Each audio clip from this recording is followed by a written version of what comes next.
Our speaker this weekend, I'm super excited to have here with us. His name is Dr. Rikk Watts. And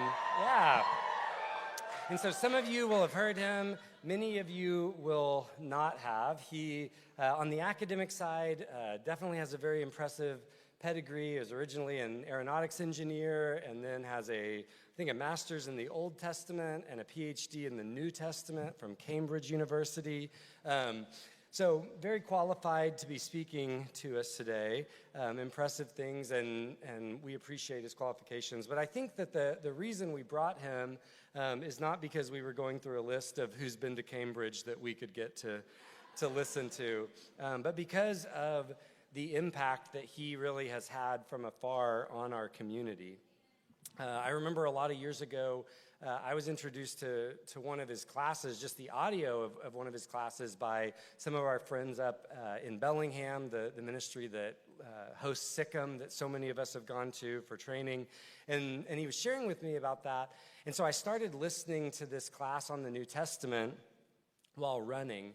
And you know, just that was kind of my thing. I'd go run for an hour and listen to a lecture. And I'd listened to plenty of classes. I've read a lot of books on the New Testament. But I just found myself over and over again running and crying the whole time. Because not only was it academic, it just helped me love Jesus more. And I think Rikk really has a sense that these truths are not meant to just be taught, but to be preached. That these are the words of the church. And I've gotten to sit in his class as a student one time. You know, he is an outstanding teacher, an outstanding professor. And I think it just says a lot. This is his second time coming to winter camp. I think it says a lot that his willingness to come, he lives in another country, to fly here, to go through all of that, especially in the midst of travel right now, to be here and minister to you. Again, as I said, I feel like I love Jesus more because I've been around him. And that's really what we as pastors wanted for you, is to just get to be around him and to get to hear his heart. And so when we asked them about speaking, we mostly just told them, speak what you're really passionate about. You know, what is God laying on your heart right now? Because I know that will really minister to you, and I'm excited about that. We have his last winter camp talks. If you want to go back and listen to those, in a lot of ways, what he's going to talk about this weekend springboards off of that. And so I'll get Rikk to come on up. I just want to encourage you to come and sit this weekend with a spirit of expectancy of what is it that the Spirit wants to do in us through Rikk to speak to us and for us to take away from this. So I will pray for him and then let him get going. You can have this right here.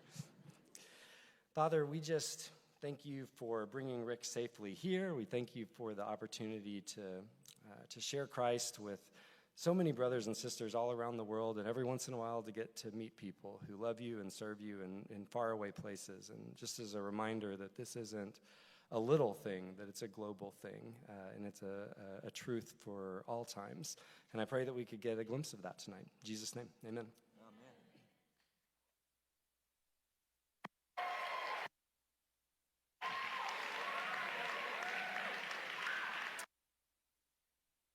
Can you? Oh, yes, you can.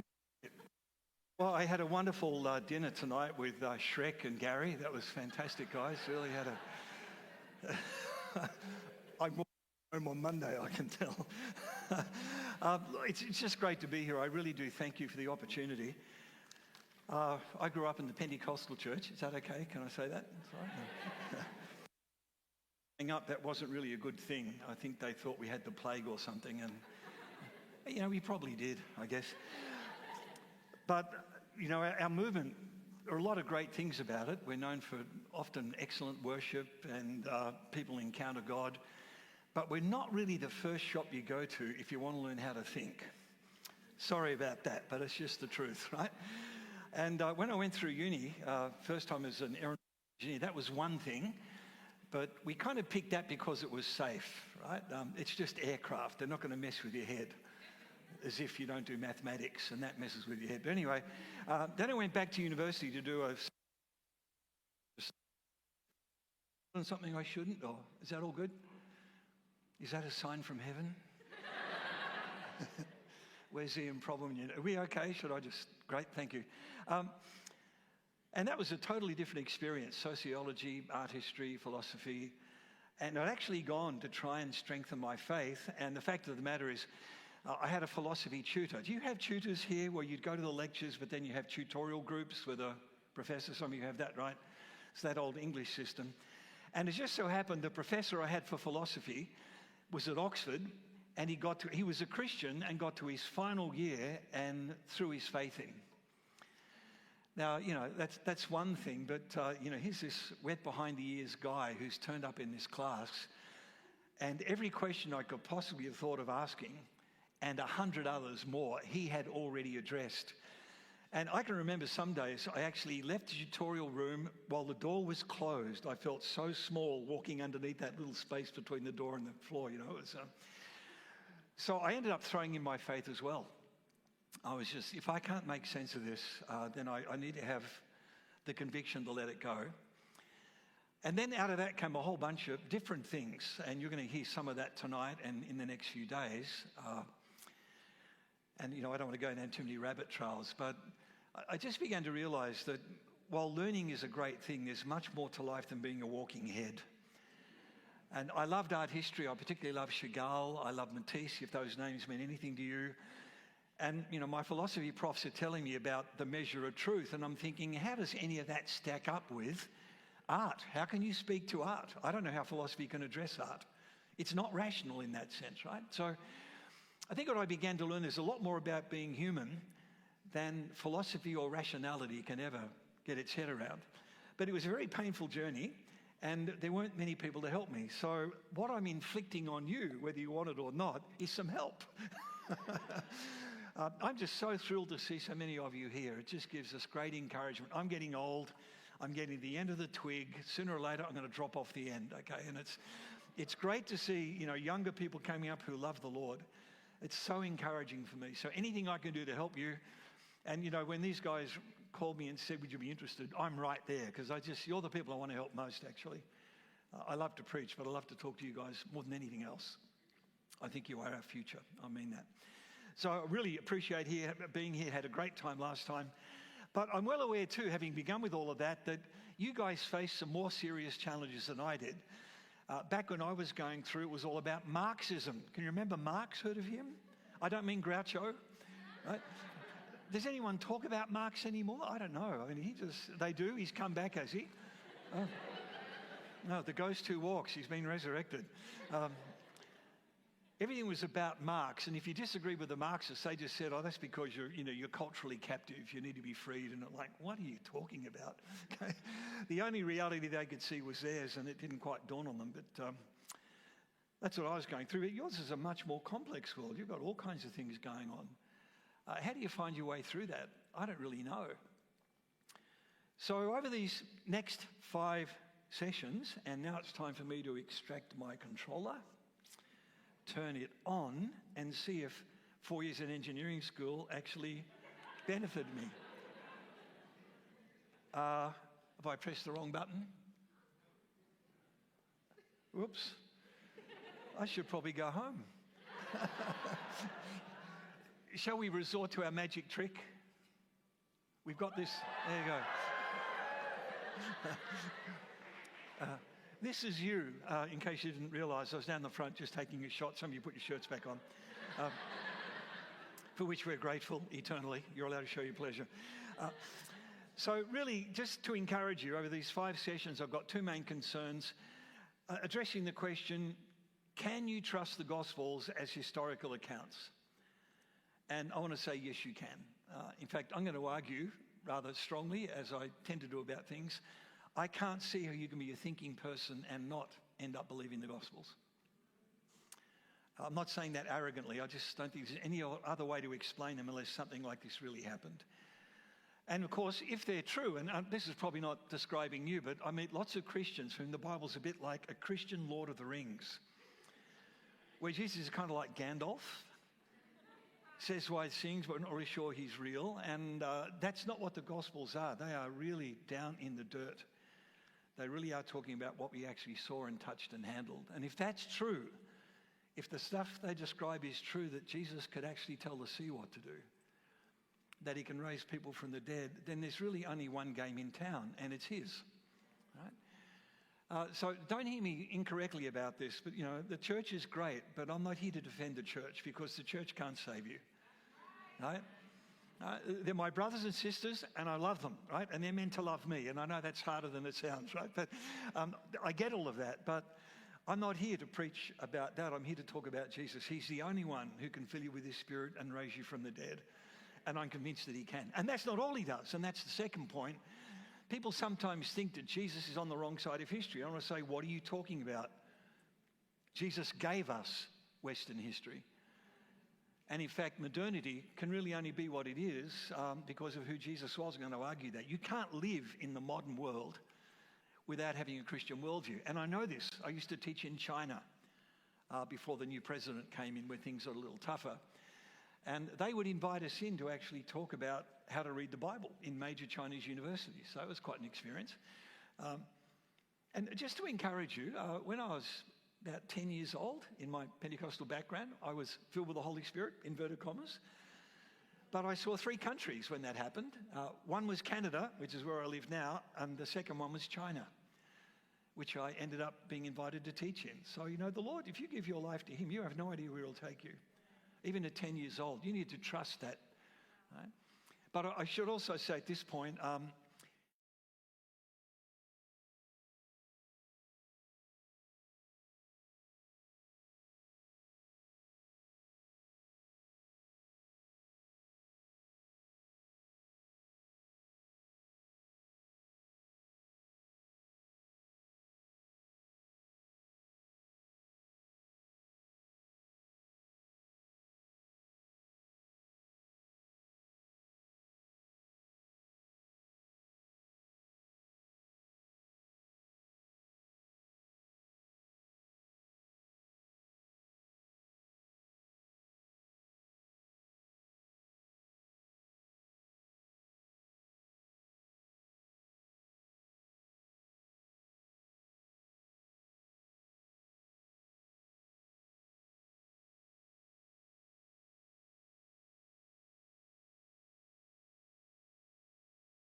and what a Christian is doing here.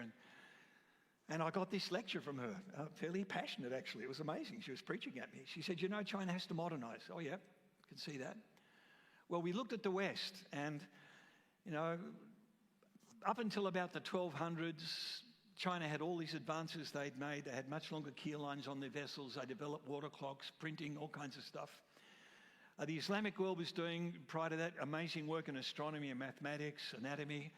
And you guys in Europe, you're running around in blue paint, half naked. Well, that's not quite the whole story, but we'll let that go through, right? And she said, yet within 300 years, you completely outpaced the rest of the world. And we're trying to work out what that was. And she went through a whole list of things, and she said, no, we're convinced actually that the engine of that advance was your religion. Right? Now, try to say that in your universities and see what happens, right? But that might also say something why China is really doing the kinds of things that it's doing.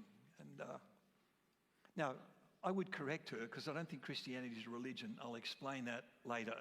And some of you are going, yeah, I get that. Maybe not the way I meant it, but we'll come to that.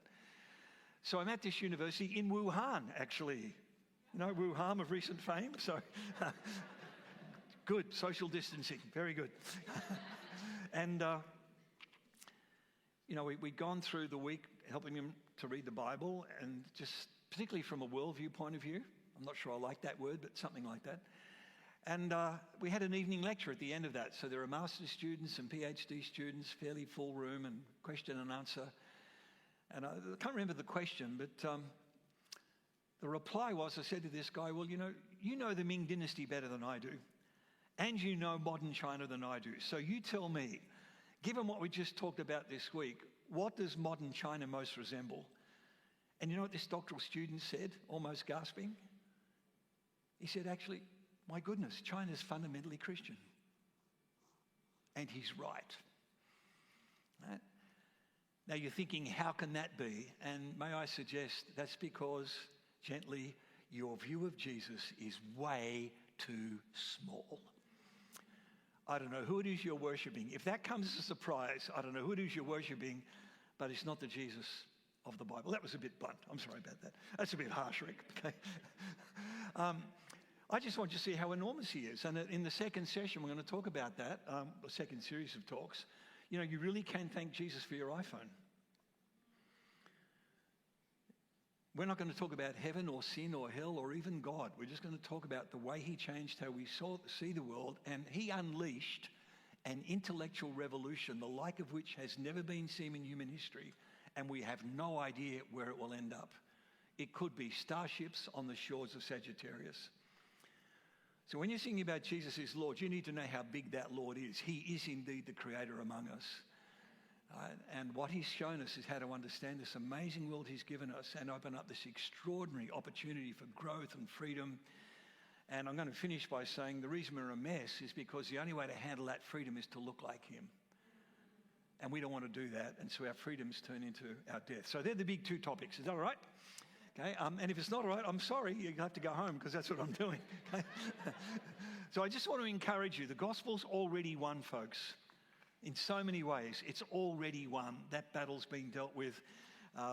Richard Dawkins, Christopher Hitchens, the woke folks, Apple. If you put them all back in the first century, people would think they were Christians because of their outlook. Is that okay? So just be encouraged. Why start with the Gospels, which is what I'm going to do tonight, or in preparation for tomorrow? Well, it's like the guy who climbs the mountain. They're there. Okay? And that's the really interesting thing. I'm not going to start with who Jesus was. I'm not going to start there because you only learn about him through these documents. And I'm just concerned with what's actually there. And just like the sun, your breakfast tomorrow, and me, the Gospels are there. Right? Now, you can see and touch and handle them. Well, not you personally, because they're pretty precious. And I won't just let any old clodhopper come in and touch them. That includes me. But they're there, right? Then we didn't invent them. They're right there. So the question is, how did they come about? That's the question I'm asking. And I think out of that, there'll be some knock-on to who Jesus is. Is that okay? So now, before we do all of that, just given the fact that you're all these bright, smart, young things, my mind's going, you're probably streets ahead of me. And because you know ideas really matter, we have to do some groundwork tonight, and you're going to have to go get those beautiful minds working. Is that all right? Friday night, I know you're all ready to bop, but we've got to do some serious work here. But don't despair if you don't get all of it. There are cookies on every shelf. And I'm of that philosophy that if someone gets all of your lecture, you've failed. Right? Knowledge is not something you can just neatly package and people walk away thinking, I've got that. If that happens, I think I've misled you, because that's not what knowledge is like. You don't ever just get it. Right? Even 1 + 1 = 2 can be problematic. Right? So real education, I think, is to get some framework in and then give you space to grow and inspire you, hopefully. So tonight, 3 things, and there we go. Zap. Ta-da, good. At our church, our clicker doesn't always work, so we worked out a trick with the people up the back. I just do an exaggerated this, and it would click, and people think, oh, the clicker works. It's magique. What are you speaking of? It's magique. So, first of all, why our topic matters. We're going to do that just quickly tonight, and then move into how we know. And there I'm going to have to defend a couple of points. One, that reason is nowhere near as strong as people think it is. I need to do that because our universities are built on, the priority of reason, or used to be when I was there. And it needs to be taken down a few pegs because it's actually a very frail read. I want to do that first. So I want to take reason away from you. And in its place, I want to put history. Right? And talk about why history really matters. Okay? Which is important for the Gospels. Okay? So clicker again. Why does any of this matter? Well, obviously for Christians, it's the foundation of our belief and trust in Jesus. Can I just say, I'm a little nervous about people saying, I'm a person of faith. And I won't ask you to put up your hand. What do you mean by that? I know that faith in antiquity was over against philosophical demonstration, and it had to do more with people's experience. So some of us think that faith is what you don't see, right? It's kind of Jesus the friendly Casper or something, and it's just stuff up floating bricks. No, that's not what that word meant. Right? You trusted someone's account of what they saw and heard. That's what faith means. So when people talk to me, I'm a person of faith, I think, no, I'm not in your terms. I'm trying to be an historian. I believe this stuff because I'm convinced it happened. Okay? So I'll be a little wary about that word faith, but it's the foundation of what we believe and have been convinced is true. Right? It really did happen. A little story to maybe encourage you in this. I used to be at Regent. I'm now there kind of part-time. But we're across the road from the University of British Columbia, big university in, obviously, British Columbia. And I had a guy turn up at my doorstep one day, knocked on the office door and came in and, "Hi, who are you?" And he introduced himself and said, "I don't come to Regent, but I've got some questions about Christianity and can you help me?" "Oh, yeah, I'll do that." We talked a bit more and I said, "Well, how serious are you about this?" He said, "I'm serious." "No, I mean really serious, because you're going to do some reading." "Oh, I do some reading." "No, I mean 600 and 700 page books reading. And a number of those. You up for it? Because if you're not, we can just say goodbye. Off you go. On your bike, mate." Okay? Sorry, I'm just not prepared to muck about with people who aren't serious. There's too many other things to do than to have folks who want to have a nice little debate over coffee and walk away feeling clever because they had a smart argument. There are places I like to put that smart argument and it's not their pocket. Right? Now, I know what you're thinking. I'm talking about their ear. So, just be serious. And if you look at Jesus, he doesn't muck about with people who aren't serious either, right? He can be pretty strong with someone, just go and do likewise, mate. And he walks away, right? So anyway, this guy said, "Yeah, I'll do that." Great, we're in. So we spent a couple of months reading different books, and it was great. He had great questions. And we came to the question of the resurrection, and I gave him Tom Wright's massive tome, The Resurrection of the Son of God. If you drop that on yourself, you'll need a resurrection. It's a huge thing. And he read it, which is amazing. And so he came back to the office, and I said, "So, what do you think of the book?" And he was pretty quiet. And I said, "Well, did you find it persuasive?" And he said, "Well, actually, yeah." "What do you mean by that?" And he said, "Well, I can't really explain it, but I think something like the resurrection must have happened." "Good. What are you going to do about it?" "Well, I don't know." "No, what are you going to do about it?" "Well, I guess I should follow Jesus." "Good. Let's go. Let's get started," right? And now he's been involved in youth work and done all kinds of stuff, right? And and that was simply dealing with the evidence. That doesn't mean, of course, that encountering Jesus is incredible. But you've got something above your shoulders that has to be engaged too. And I think that's what happened with this young guy, right? He just looked at this evidence and thought, I really can't explain it any other way. It must have happened. And if it did. So now he follows Jesus, which is great. So this stuff, it's about, did it really happen? Because it's the foundation of what we believe. Secondly, I'm sure your education poses a bit of a problem. Some of the stuff you're learning and, we professors, myself excluded, of course, can be pretty opinionated.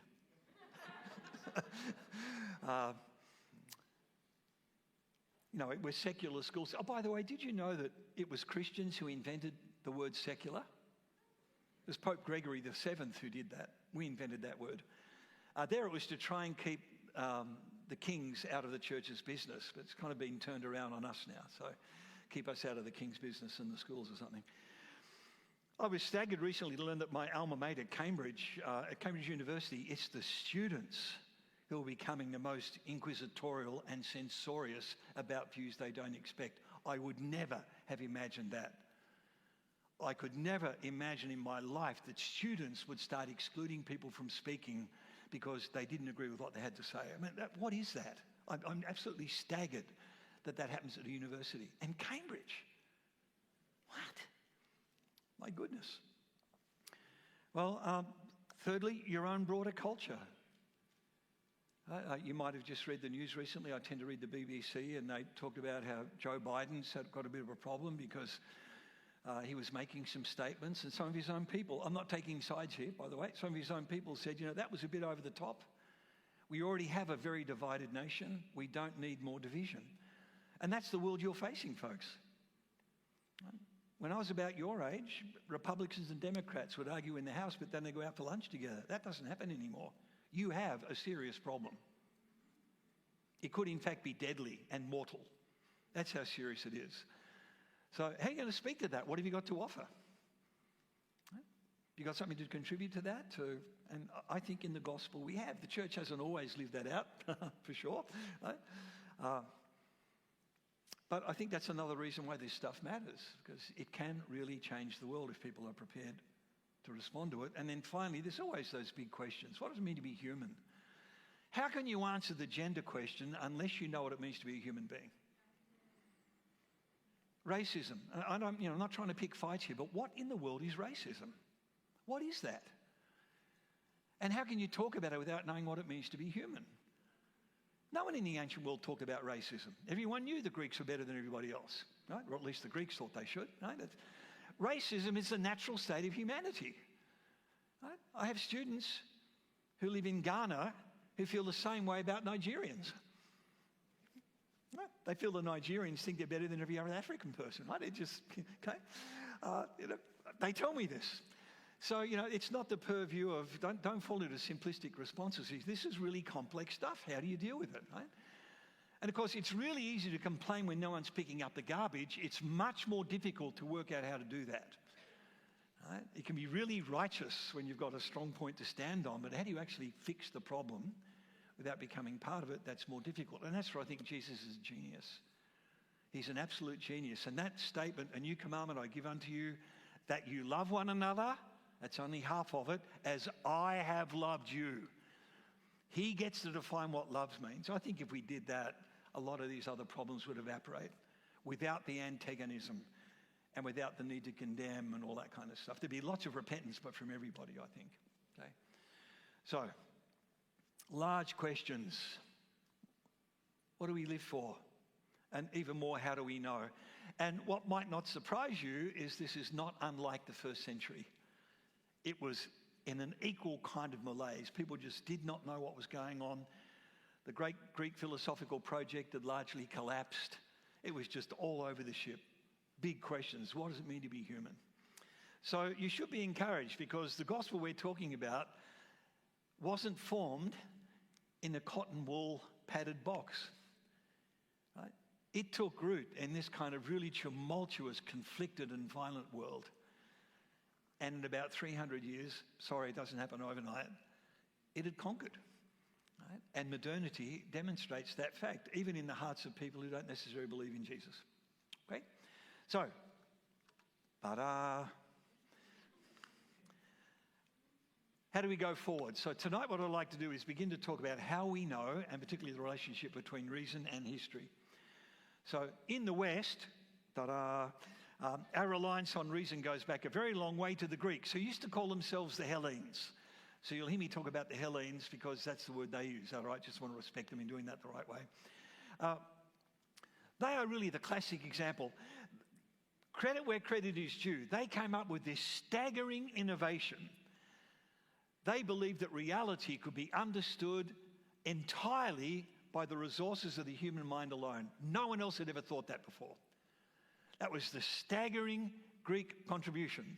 Right? Too bad it was wrong, but excellent try.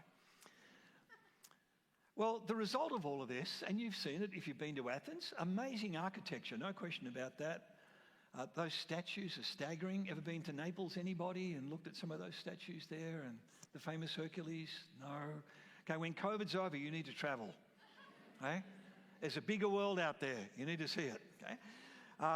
Logic, boy, Aristotle's logic, amazing. The geometry of Euclid, it's all brilliant. That's all great, but it was a massively hierarchical society. Oppressive. If you're a lower status person, you could never bring a charge against a more important person. They could just tread you underfoot and you had no legal recourse. Think about that. Think about if that's what really happened in the US. And some guy drives you off the road because his charity is better than yours and you can't do anything about it. Imagine living in that world. That's the world of Greek reason. It was, in fact, racist. Their cities were divided up, the Greek quarter, the Cypriot quarter, because you couldn't trust people to get along with one another. Places like Antioch were burned several times over during their history by these riots that got out of hand. Different ethnic groups fighting one another. Misogynists, they weren't even sure that women were human. Right? Because you're so up and down and odd and things like that. And you can't really think as clearly as we men can. Right? We've all watched the NFL, haven't we? Just no care at all for the masses. That's what staggered Tom Holland recently, a non-Christian guy who wrote an article saying why I was wrong about Christianity. He's a specialist in the classical world. And what staggered him was that these people thought nothing about treating ordinary folk as dirt. Nothing. It never occurred to them to do anything else. But, you know, here and particularly in California, everyone's opinion matters. That it's just so far from antiquity. It's unimaginable. Endemic violence. They justified slavery. And because of their reliance on reason, they believed there was no room for change. That's how the world was always going to be, right? So my point here is you'll often meet folks who champion reason. And my response is, do you actually know what you're asking for? Because there was a point in history where some people actually tried that. And this is the world that resulted. Here's something. What if racism is actually the result of relying on human reason?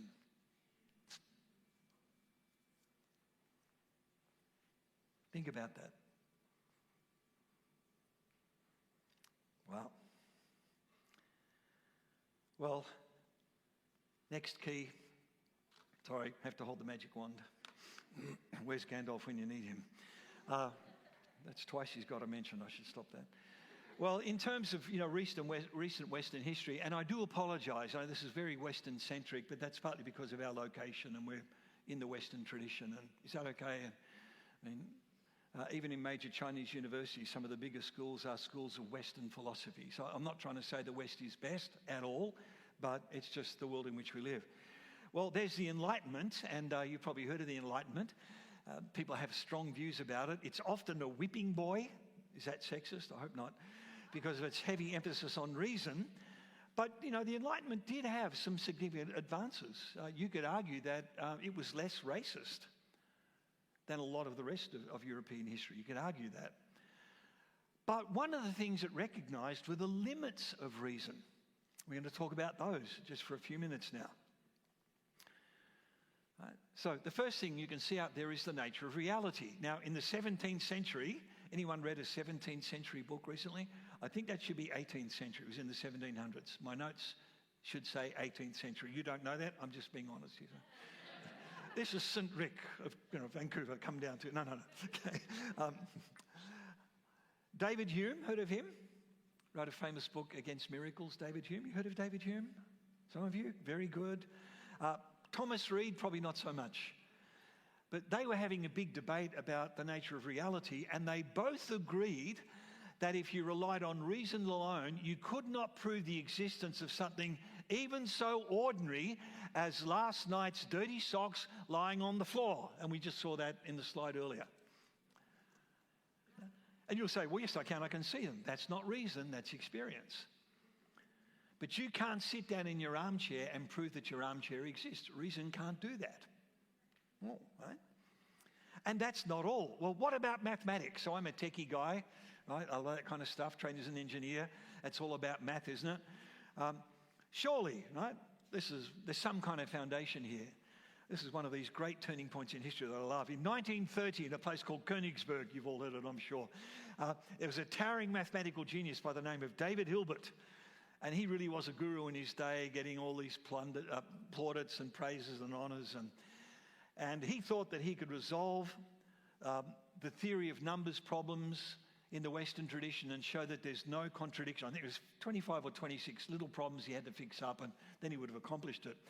So there he is, right? And he's doing this great presentation on the main stage. And down the hall, this is one of those great stories, is this young guy no one's ever heard of before called Kurt Gödel. And he just cut the whole project off at the knees by demonstrating that far from mathematics being the foundation of all knowledge, mathematics itself proved that it was impossible to demonstrate its own consistency. Now, I mean, here's this guy on this big program, right? And down the hall is this little guy, just chop, chop, chop, and it's all over. Beautiful. There is a hope for you guys, right? You don't be deceived by us old blokes. You may see something we never saw before. Right? You can't prove it to be true. It works, so you use it. But you know there are geometries that are contradictory. There are multiple infinities, all kinds of stuff, right? Well, okay, that's math, the fundamentals of all our kind of technology. What about morality? Well, especially, you know, given the importance or the interest we've spoken of in terms of racism and wokeness and that kind of thing, surely that matters. Now, I don't know what you know about post-modernity. I don't quite see it as the enemy of the gospel that many people do. It depends on whom you're speaking to, or to whom you're speaking, to use the right construction. My English profs would correct me. We tend to think that they don't believe in absolutes, but that's not always true. So Stanley Fish, you might have heard of him, he says, of course he believes in absolutes. He just doesn't believe you can prove them. And I think that's what the postmodern project is really about. It's saying the Greeks were wrong. No amount of Plato or Aristotle can ever demonstrate that it's wrong to torture a child for entertainment. That's why that culture could actually justify slavery. You can't prove this stuff. And Stanley knew that. He said, look, I absolutely believe this, but I also know that I can't prove this to anyone else.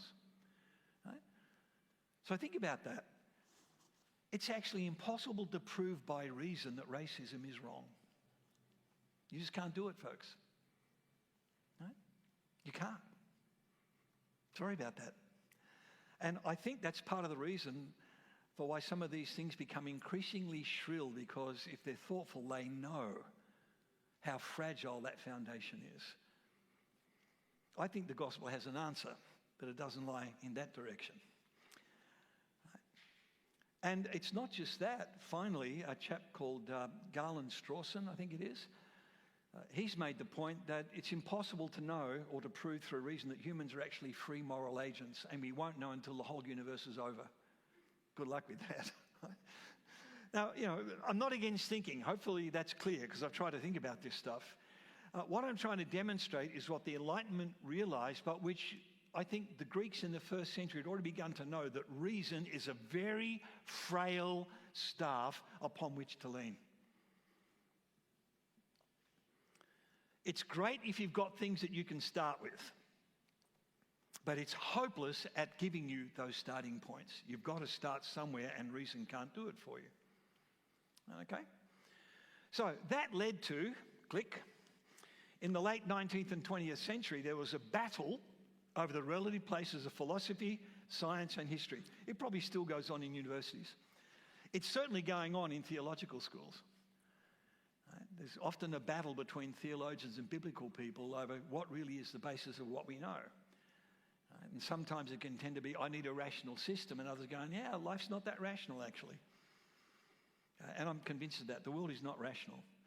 It's just, it doesn't conform to our expectations. It is what it is, but there you go. Now, why does this matter? Because the Gospels present themselves as history. I'm going to make that point tomorrow when we actually start looking at them. They themselves are historical artifacts. You can see them. Right? And they claim to be about an historical first century person. Okay? Now, how do we start thinking about history? Well, guess what? Click, click. We have to go back to those Hellenes again. Right? They're hugely influential, and that's why many of our buildings look like they've been transported just out of Corinth or Athens. Just picks up on that tremendous influence of that culture. Now, if you think about the Greeks, the world they grew up in was pretty tumultuous. They had earthquakes a lot of the time, political turmoil, warring city-states. The Persians kept pressing in from your perspective, the east, right, over this way. Everything's in flux, and they're desperately looking for some kind of stability. Does that sound familiar?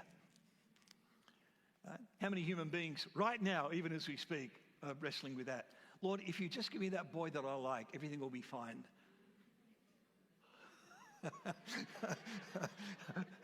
right. Oh, boy.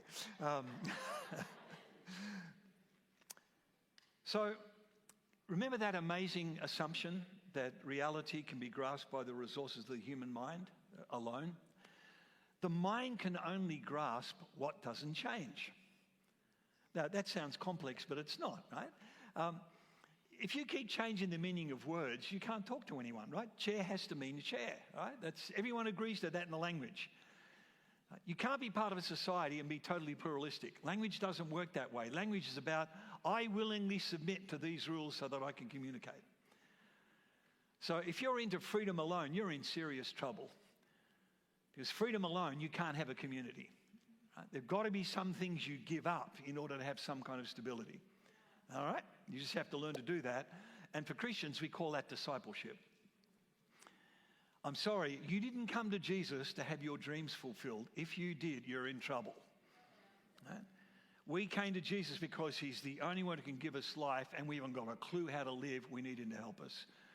When he calls us sheep, he's not kidding, and that is not a compliment. Not if you've lived on a farm with sheep, right?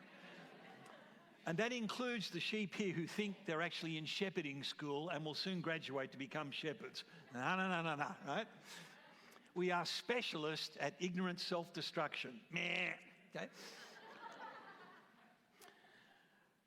So they're thinking, okay, there's got to be the things that don't change. There's got to be some kind of central unifying idea to Janus. They will call that essences or something, right? And you can see that because we can talk about chairs. Something's going on. Whether it's essences is another matter, but something's going on. Now, the problem is, of course, well, before we get to the problem, they're already doing that in geometry. Remember Euclid? Some of you, maybe at school. And your perfect circles and triangles, they don't exist in reality. You'll never find a perfect circle like that. But they pick that up and then they want to apply it not to chairs, not only, but to justice and ethics and all that kind of thing. The problem is, none of these things exist in the real world of experience. So that's where this word metaphysics comes from, above the physical world, transcending it, and it's all happening in our minds. This is a big problem with humanities departments. I trained as an engineer, and I know as an aeronautical engineer, you don't get to tell the world what it's like. If you ignore the laws of aerodynamics, the outcome's going to be a very nasty accident with a lot of people going up in flames. You don't get to express your identity in an aircraft. Sorry about that. Right? And you want to thank God that the plane you're flying in, those engineers never did that. They have to submit to these rules to enable this thing to fly. Okay? And the problem, I think, sometimes with humanities is they lose touch with that reality. It all becomes about how they conceptualize stuff. Don't try that with engineering, please. Don't try designing cars like that. We'll be in serious trouble. You get some freedom, but there are bounds within which you have to work. Well, you know, it sounds like a great idea. It's all about perfect ideas, but it doesn't really work. I've already mentioned that. What it does is basically make the whole universe Greek. So Plato talks about what? You know, those four things, wisdom, justice, etc. Never a word about love or compassion, because that's not part of the Greek universe. So he thinks he's escaping his cave, and all he's doing is spray painting the rest of the universe Greek, I think. Well, you know, it started to fall apart already in the first century. Interestingly, it was revived by 3rd and 4th century Greek Christians influenced by Plato. That's a whole other story. So that's kind of where the reason thing begins. They're trying to make sense of the world with all of its instability. How do they kind of hold it together? Now, this has traction up through the medieval period. Anyone recognise that school? It's the other place. It's Oxford. Yeah. Oh, by the way, who won the recent boats race? Was that Cambridge by any chance? Just came to me there. It's, quite so. Indubitably, yes, quite so. Well, metaphysics had some traction, largely because of the way people read the Gospel of John about the Logos. I would say I think they misread it, but that's me being this very opinionated professor who happens to be Australian, which doesn't help. Okay? But you know what happened is it's largely a large part was due to the church's marriage of Plato and then later Aristotle with the gospel. Right? They thought, well, this is the way to know. We should be able to mix the gospel with that.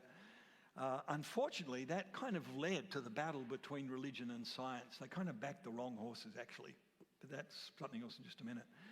However, the more folks thought about this whole metaphysical thing, the more unwieldy, complex, and unstable it began to fall apart. So if you look back to the medieval world, as some people I know do, as this wonderful thing, the medieval synthesis, it was already straining at the joints and falling apart. It would not survive. It couldn't.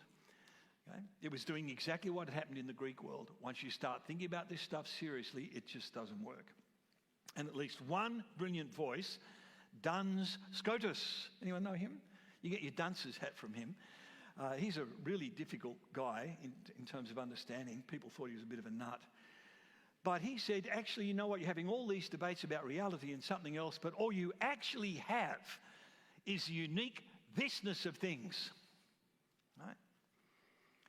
As kingfishers catch fire, dragonflies draw flame. As tumbled over rim in roundy wells, stones ring, like each tuck string tells each hung bell's bow swung finds tongue to fling out broad its name. Each mortal thing does one thing and the same. Right? Deals out that being indoors, each one dwells. Selves goes itself, myself I speak. Right? That was for a guy I love, Jared Manley Hopkins. Anyone know Jared? Wonderful poet. He gets the uniqueness of things. That's Duns Scotus in poetry. He said, you don't have these big universal ideas. They're not real. They're not real like the person sitting next to you. Right? The stuff that you actually have are particular things. The rest is our attempt to construct stuff around it. Brilliant insight, I think. Now, at the same time, people doing natural philosophy, which we end up calling science, they begin to realize that if you're going to learn about the world, you had to chuck Aristotle. He was much more popular then. Plato, but he really wasn't a big player at that point. You had to do that if you were going to learn about the world. You had to trust your senses. You had to look at it as it really and actually was. And the problem with the Greeks, too often they sat in their armchairs and speculated about what they thought the world should be. And let me tell you, the world is not what you and I think it should be. It is what it is. And you learn about it by engaging with it. Can I say it's the same thing about Jesus? Jesus is not who you might happen to think he should be. He is who he is. Can I be a little more provocative? You have to be careful, folks. Right? Some of us have ideals of what it means to be a good father, and we put God in that image, and he's not that. God is not my ideal of a good father. God is who God is. He's going to tell me what it means to be a good father. I can't predict that. And okay, we are not in control of this. Sorry.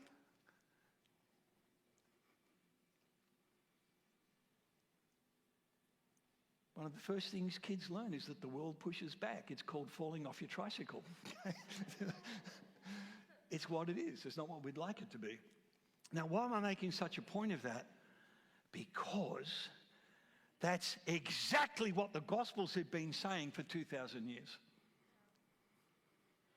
They're all about an experience that nobody was expecting in their wildest imaginations. And when John talks about it, it's the same guy who talks about the Logos. What he says is, we saw and we touched and we handled. That's exactly the stuff that Duns Scotus is talking about. It's the particular. That's what's real. And the Gospels nail it. And actually, I love that about Israel's tradition. They don't do philosophy. They don't do speculation. When they're at Sinai, they don't gather at the bottom of the mountain and have a couple of seminars on the doctrine of God.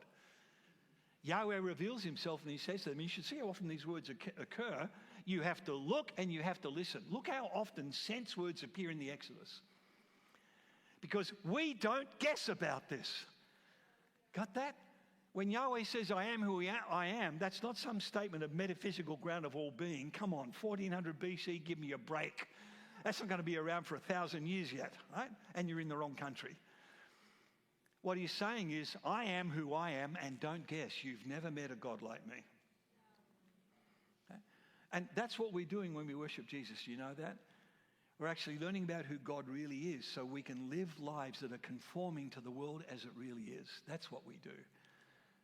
And when we do that, you end up with the amazing things we're going to talk about in the last few sessions on the amazing stuff that's gone on in our modern world. Starships on the shores of Sagittarius comes exactly out of that approach. Oh, right? So this is the stunning thing. Engineers and scientists actually know how to read the Gospels at that point. Now, I get you, they're not really good at literary stuff, and metaphors, they tend to mess up pretty badly. But they get the reality thing. And they get the fact that the world pushes back, and the world is what it is. You have to work with that. You can get to shape it a bit and all the rest of it, but only on its terms. And if anyone working in engineering, you know that, right? Materials engineering or any of that kind of stuff, right? You have to deal with the reality. I think Apple tried to come up with a phone charger, right? They ended up one of the few products, well, apart from the Newton, that they never released because they just couldn't do it.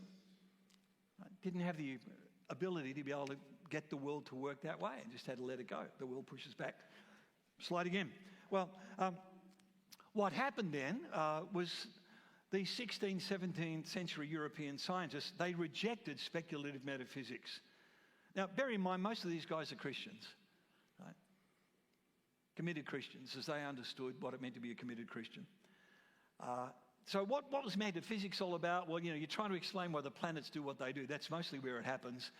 And the planets didn't behave like philosophy said they should, because they're meant to be perfect, because they're right up there. So they should move in perfect spheres, but they don't. How do we explain that? Well, there's an angel, right? And every fourth year at 5:32 a.m. on April the 1st, he gives the planet a nudge to make it sure it kind of moved. Do you find that convincing? Welcome to the club. Most people didn't either, right? So they kind of gave up on that and said, no. And you see, they're still looking for something solid. They're looking for something that explains why things happen, only now they're not looking at metaphysics, ideas outside the world. They're actually looking in the world. They're looking for the stuff in the middle of the change. And that's what all the laws of nature are about, the laws of science. These are unchanging things at work in a world that's full of change, and it gives us some sense of control. Human beings love to do that.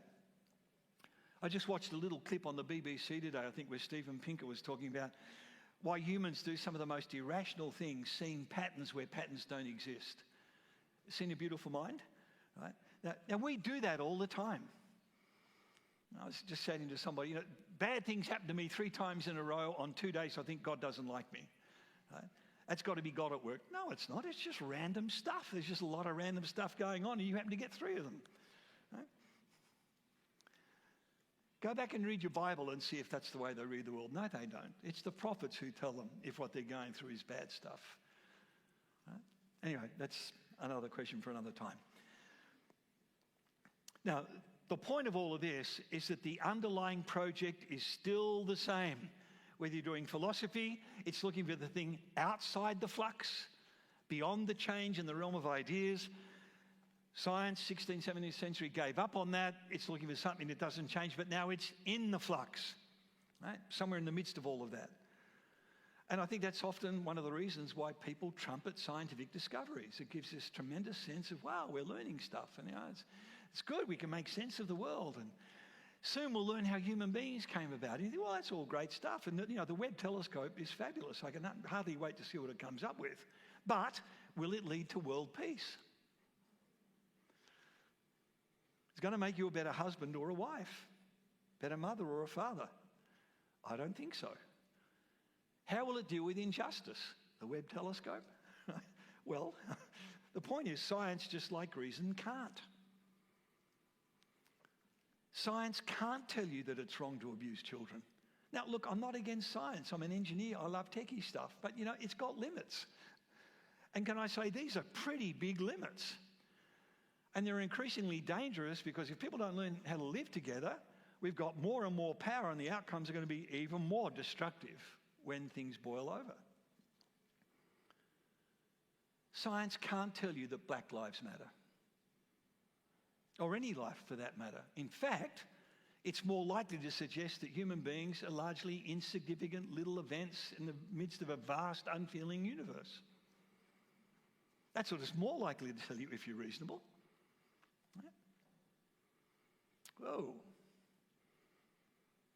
insignificant cog in a quantum-driven machine. And then you tell people, now make sure you don't cheat on the stock exchange. Don't cheat on your spouse. Really? Is that going to work? No. Okay. Why can't we tell each other the truth about this kind of stuff? Because it's really scary to have to face it. Now, it was this shared focus, even though philosophy and science might look different, they're about the same project, and that's what caught the attention of a guy called Robin Collingwood from the 1930s. That seems like ancient history for you, but not too far in the past, actually. And he was an English philosopher of history. And he saw a major problem here, and let me try and explain it to you. Science and philosophy are really good at telling us about groups of things and what they have in common. So Mockingbird, for example, that might be dear to some of your hearts. Is that the Texan national state bird, is it? Mockingbird, there you go. I actually looked that up, so I'm cheating, okay? They can tell you the kind of food that mockingbirds, plural, eat, their nesting patterns, their shape, their general colouring, all that kind of stuff. But science can never tell you why this particular mockingbird landed in your particular front yard at 9:17 in the morning on July the 7th, 2020, and ate from this particular tree. Can't do it.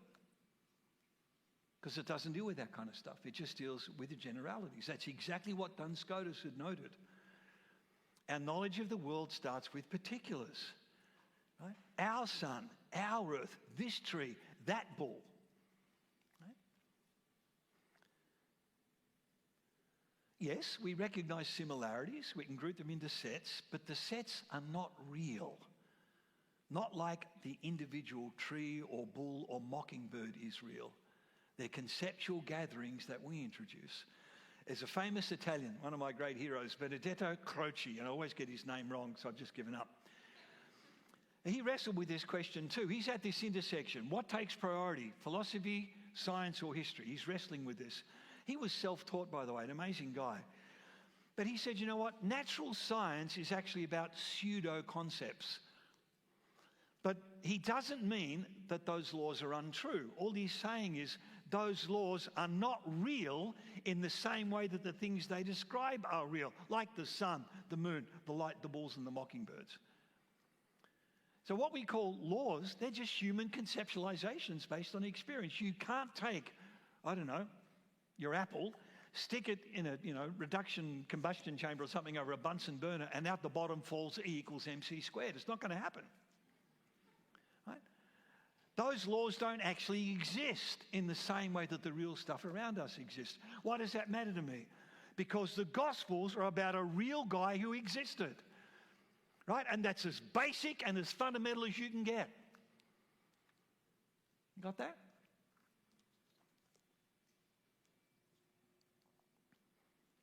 And I didn't come to this because I, somehow wanted to defend the Gospels. I just wanted to work out, so how do we know stuff? And the thing is, you see, these laws are always subject to change. You discover some new reality.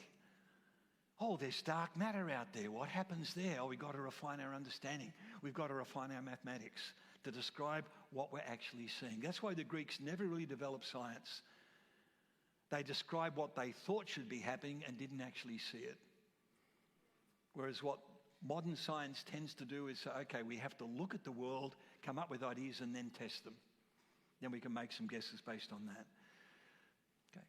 So interestingly, in this sense, philosophy and science are themselves both within history. They're historical moments because it's what humans do. We're thinking about the world. We're observing the way it changes. And, we learn new things. We have to adjust our philosophy and our science. Nor can science and philosophy tell you why Steve Jobs and Johnny Ive invented the iPhone when they did. It could never predict that. Now, I love creativity. Where does that come from? That's stunning stuff. What does it mean to be a designer? It doesn't fit either of those worlds. Why? Because those worlds don't know how to deal with individuals or particulars. They're really good at universal descriptions, but they can't handle unique things. And I think that's why people who come to the Gospels trying to do science or philosophy get themselves into trouble. Because the Gospels are sui generis. They're talking about a unique individual whom we worship. No one like him anywhere else in history. How can you use tools that are all about how everyone has to behave on someone who doesn't do that? Of course you're going to end up turning Jesus into something that fits your model. If you're wearing kind of blue-coloured glasses, everything's going to become blue. It's that kind of thing that's going on. Okay? So what people like Collingwood and Croce argue was that actually for history, reality is not above the flux or deeper within it. It is the flux. That's reality. We live in a world that changes. That's real. And the rest of it is our attempt to try and come to terms with it. So from that point of view, you don't look for general laws. What you look at are individual actions and their motivations. Just because you understand the French Revolution doesn't mean you know diddly squat about the Russian one. Because revolutions don't follow universal laws. They're all about what was going on at that particular moment in history, that particular mockingbird, in that particular front yard, on that particular day. Every revolution has its own individual character. And why? Because it's based on individuals' decisions and actions in unique situations. Right? And that's what Collingwood meant when he called history the science of the mind. Right? Now, he's using science in a way that you're probably not used to. He's using the old Latin term scientia or scientia. And that means simply an organised body of knowledge on any topic. Now, Collingwood's a bit cranky about natural science because he says natural science tries to claim that word just for itself. It says, we're the only ones that have genuine organised knowledge. Oh, really? Can that be true? Are they really trying to tell us that we can never understand why Caesar crossed the Rubicon? Can they suggest to us that that's not genuine knowledge because it's not natural science? What kind of impoverished life is that? Who would want that, right? So history is a science, it's an organised body of knowledge, but it's about a different subject matter that natural science and philosophy can't deal with because they're not equipped to deal with individuals. They're always looking above the flux or through the flux. They're not actually looking at the flux, if you can pick that up. And why is it a science of the mind? He doesn't mean neuroscience. For him, mind is about individual human agency. It's why some of you have chosen to dress the way you have tonight, which is a wonder to all of us. Angels even long to look into these things. It's all right, okay? Why we choose the hairstyles we do. Just that incredible thing called, just that makes humans so interesting. It's about human agency. And that's the angle I'm going to approach the gospel. I've got about 10 minutes left and then we're done, okay? Now, sorry, the wand. So from this point of view, and I've deliberately chosen to put Jesus on the cross there, that's one of the great moments of individual human agency in history. And it changed the world forever. You notice that about Jesus? He determined to go to the cross. He's not some innocent victim who was manipulated. He was planning this all along. He avoids the crowds when he needs to, but he's determined to get them to kill him on Passover. That's some serious planning. And to make sure it happens, when he stands before the high priest, he pulls his nose and tweaks his ears and kicks him in the shins, all kinds of stuff to get the well, not quite like that, but the claim he makes is effectively doing that. And the high priest just says, you've got to die, right? But that was entirely his intention. And you do know the cross did not kill him, not if you've read the Bible properly. When they come and report to Pilate that Jesus is already dead, he's staggered because crucifixions are meant to last days.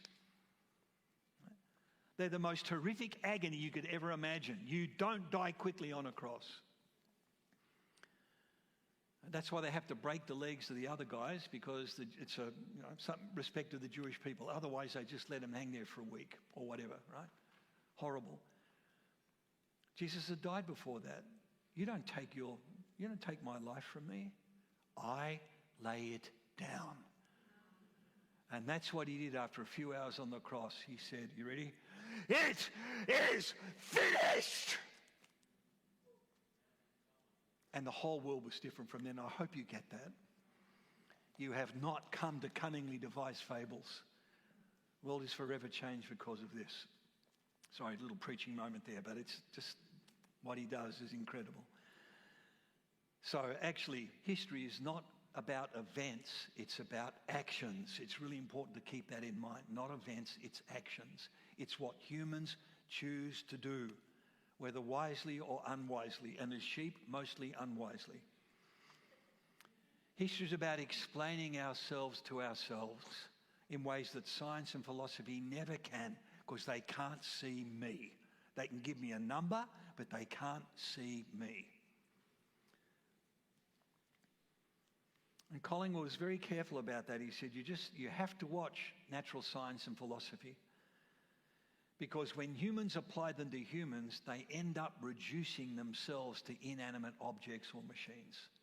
They have to do that because that's all science and philosophy can deal with.